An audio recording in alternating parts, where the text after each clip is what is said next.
Gokngan manus malau tebagen mo, agit be aboteken mandamo, kot pumons malau tebagen mo,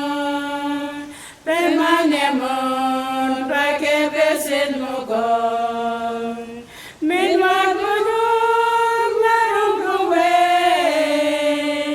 merin wigot kin puy,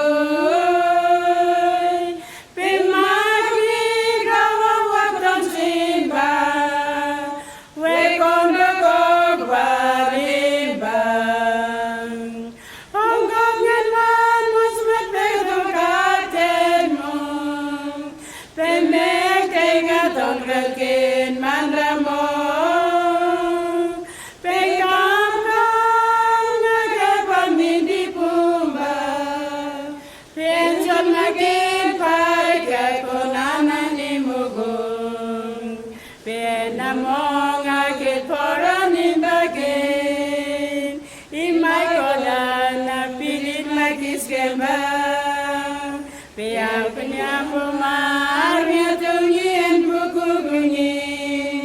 kumakong olyo ay kita ilingin. Gok nga gulumot sa parananin mo, pemek nga tongkakin mandamot,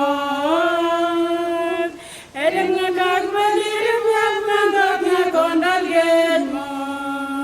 pienson makin pay kakunanan ni mo.